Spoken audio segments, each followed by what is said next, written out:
Mahindra company ने world की fastest गाड़ी मैन्युफैक्चर कर ली है, तो पाकिस्तान कहाँ रिलायबल कर रहा है गाइस? अभी तक हम गाड़ी मैन्युफैक्चर नहीं कर पाए। देखिए, पेट्रोल इंपोर्ट करना कीमत चढ़ रही है, डिपेंडेंट है पहले, फिर भी कहते हैं गाड़ियां बेचो। देखिए या तो हम फैसला कर लें कि इस मुल्क में हमने ऑटो इंडस्ट्री रखनी है या नहीं रखनी। ये ऑटो इंडस्ट्री है, ये असेंबल करते हैं।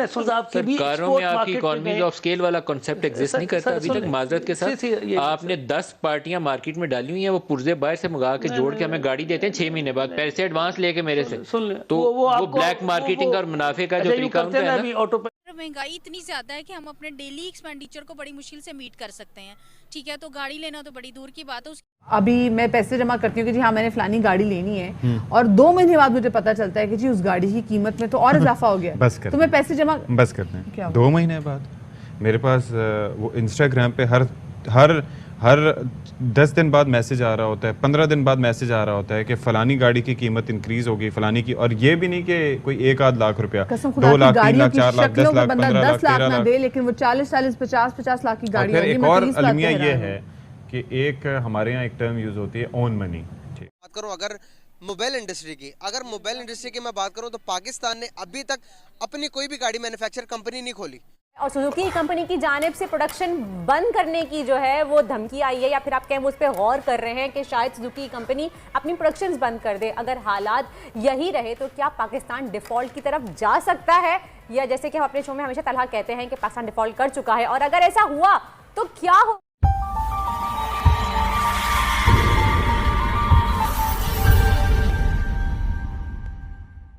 महिंद्रा कंपनी ने वर्ल्ड की फास्टेस्ट गाड़ी मैन्युफैक्चर कर ली है, तो पाकिस्तान कहाँ रिलायबल कर रहा है गाइस? अभी तक हम गाड़ी मैन्युफैक्चर नहीं कर पा रहे अपने। पाकिस्तान का कोई अपना ब्रांड नहीं है गाड़ी इंडस्ट्री के अंदर। बात करूं अगर मोबाइल इंडस्ट्री की, अगर मोबाइल इंडस्ट्री की मैं बात करूं तो पाकिस्तान ने अभी तक अपनी कोई भी गाड़ी मैन्युफैक्चर कंपनी नहीं खोली।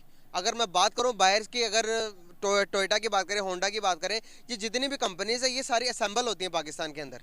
क्या वजूहत है? और अगर मैं बात करूं अपने पड़ोसी मुल्क इंडिया की, तो इंडिया के तकरीबन मैं आपको 13 से 14 कंपनीज गिनवा सकता हूं जो कि मैन्युफैक्चर होती है इंडिया के अंदर, और उनकी अपनी भी कंपनीज ऐसी हैं कि जो कि अदर कंट्रीज के अंदर एसयूवी के तौर पर इस्तेमाल होती है, पुलिस और आर्मी की गाड़ियों के तौर पर। कैसा देखते हैं आप? महिंद्रा की बात करूं तो उसने बुगाटी, एक ऐसी गाड़ी कि जिसकी दुनिया के सबसे तेज रफ्तार से दौड़ सकती है वो गाड़ी, तो महिंद्रा ने, इंडिया की कंपनी है, उसने उसका रिकॉर्ड भी तोड़ दिया, बुगाटी का भी।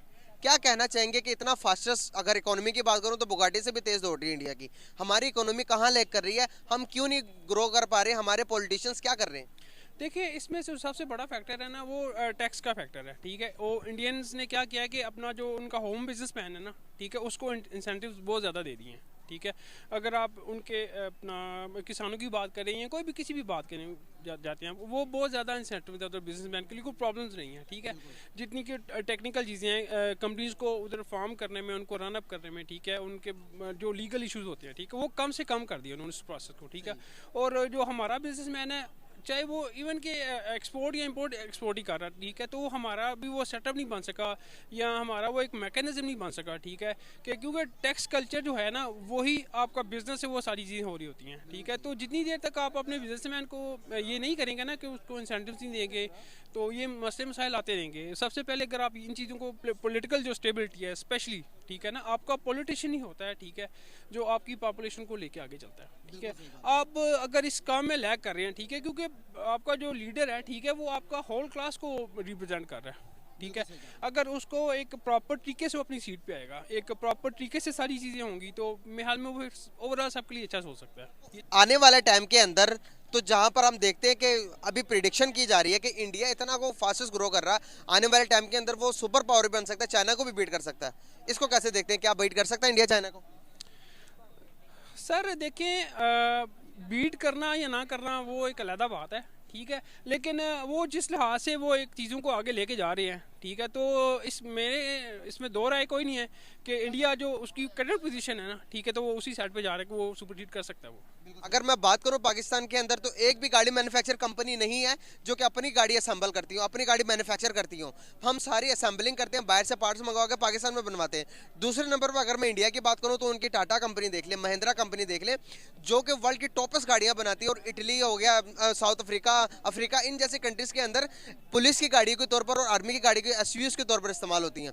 अगर मैं बात करूं, अगर आज के टाइम के अंदर महिंद्रा कंपनी ने बुगाटी जो दुनिया की सबसे तेज तरीन गाड़ी है उसका भी रिकॉर्ड तोड़ दिया, एक गाड़ी बना दी है।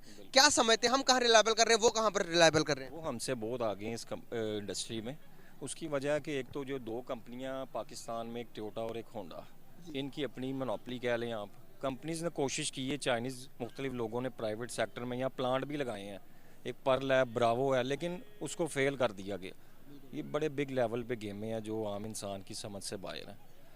तो इसकी यही वजह है कि हुकूमत जब तक इस पर कोई एक्शन नहीं लेगी तब तक इन कंपनीज़ की इजारादारी नहीं ख़त्म हो सकती और जो गाड़ियाँ हैं वो आम लोगों की पहुँच में नहीं आ सकती। जो हल्की से हल्की मेहरान गाड़ी है वो भी 8-10 लाख रुपए में से कम नहीं मिलती।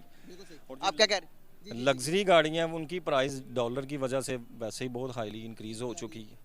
आप क्या कुछ कह रही थी? जी, ये मैं कह रही थी कि हमारे रिसोर्सेज जो है वो इतने कम है कि अपने हाउस होल्ड को चलाना मुश्किल हो गया है। दूसरी तरफ महंगाई इतनी ज़्यादा है कि हम अपने डेली एक्सपेंडिचर को बड़ी मुश्किल से मीट कर सकते हैं।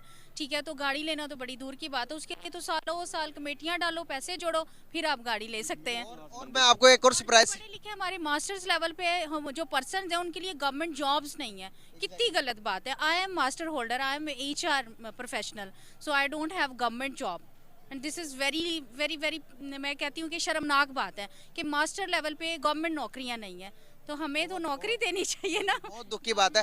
एक बात मैं आपने कहा कि पैसे जोड़कर गाड़ी लेनी पड़ती है। पाकिस्तान वो वाहिद मुल्क है, आप पैसे जोड़ ले, 30 लाख कर ले, 30 लाख करके जब आप पैसे 1 साल के बाद जोड़ के जाएंगे तो वो कहेंगे 40 लाख की होगी गाड़ी, फिर 40 लाख जब जोड़ के जाएंगे फिर आपको बताऊं आपको कि आप आज 40 लाख लेके गाड़ी बुक करवाने जाएंगे ना, जब आपको डिलीवर होगी तो उसकी गारंटी नहीं है कि वो 45 या 48 में मिलेगी आपको।